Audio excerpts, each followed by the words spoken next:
The pace of the battle has everyone improvising. Foamy 1 is a Canadian idea, conceived and constructed in 2 short weeks.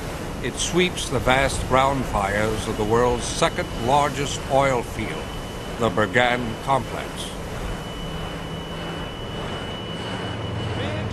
The Hungarians recycled a Russian T-34 tank to create a spectacular prototype called Big Wind.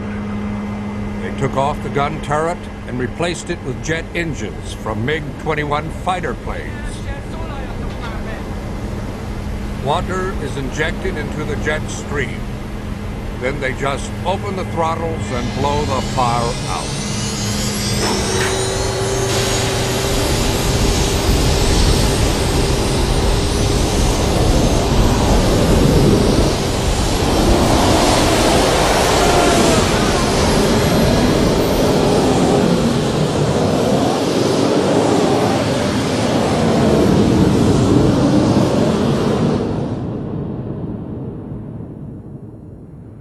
Every team in this fight brings its own special strength. For the Kuwaitis, it is an intimate knowledge of the reservoirs beneath the sprawling Bergan complex. Petroleum engineers Asa Boyabis and Sarah Akbar started the Kuwaiti team. We had a very big motive during this occupation to protect our country. Everybody was trying to do his best. And we proved that we could do a lot of things. I mean, it was a process like survival to us. Either we fight and become the owners of our land, or we might as well die.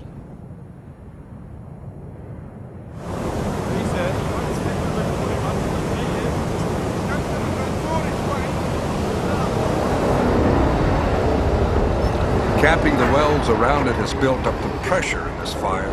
Now it's the largest in the country, and a high gas content is causing almost complete combustion of the oil, making it the hottest.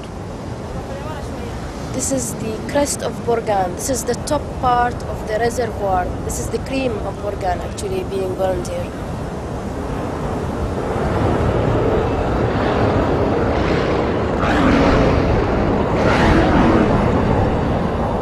Half the water supply is gone just to cool the site enough to get close.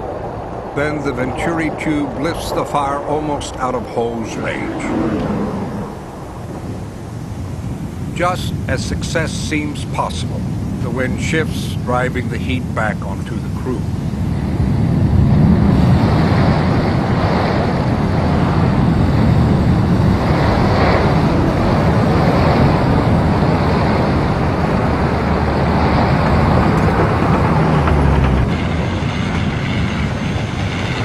Water vaporizes on the superheated ground, and the team must fight its way back through boiling clouds of steam.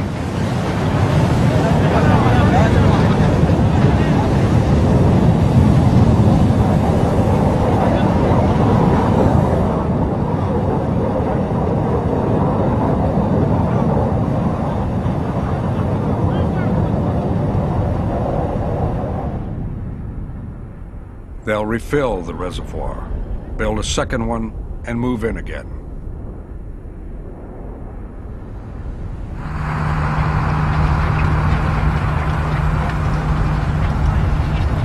This time, the plan calls for doubling the water. Oil won't burn unless it's hot, so enough water just might cool it to a point where the fire will go out.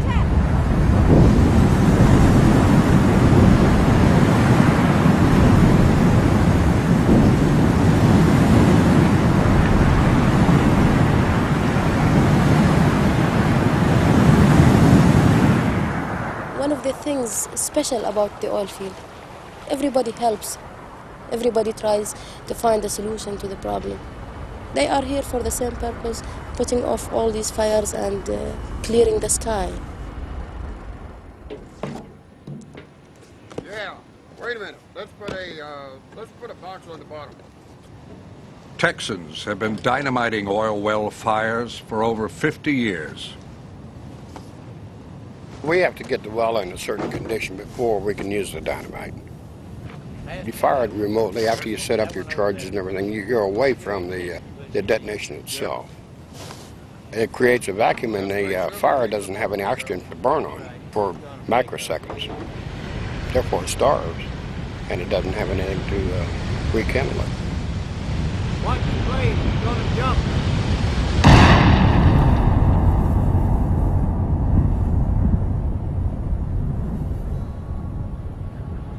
All right, stay down. Wait till everything quits falling.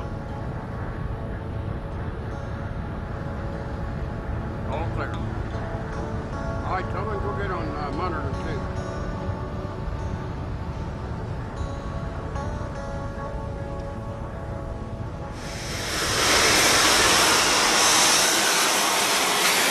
High torque cuts through steel wellheads with a high-pressure stream of water and guarded dust. It saved days on each well capping. Wellheads used to be sawed off by steel cable stretched between 2 bulldozers.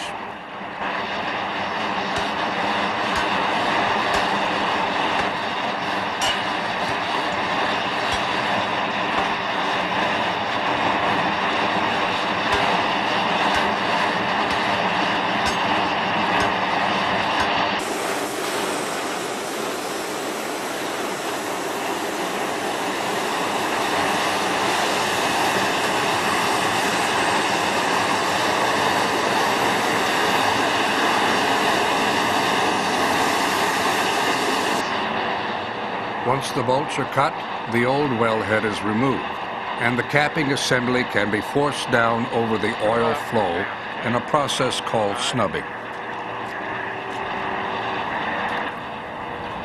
Air pressure from this accumulator will drive the valves so the well can be shut off remotely.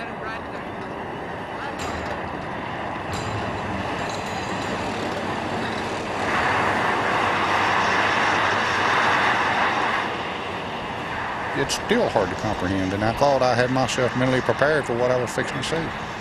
And you can't look at the countryside. You can't look at the destruction and the devastation and the senseless ruination of the country. You have to look at them on a one-well basis.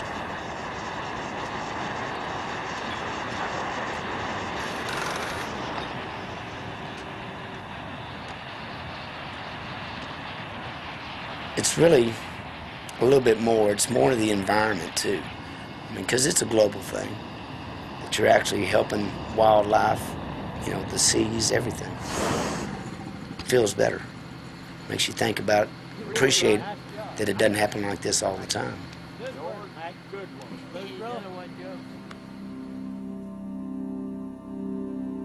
As the smoke clears, the extent of the damage is revealed. The whole desert ecosystem is smothered under a blanket of tar for hundreds of square miles.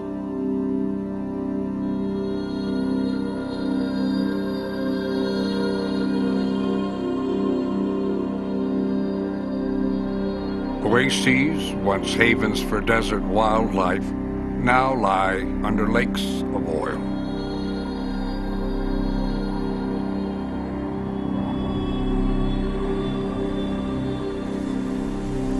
Sulfur dioxide, hydrogen sulfide, trace metals, unburned hydrocarbons, and salt combine with the oil to encrust the trees.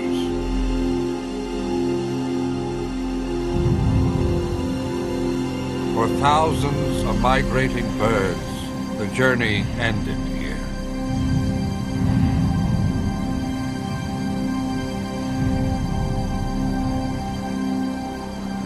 And for the human population, the prospect of poison air, polluted water, and the deadly legacy of war.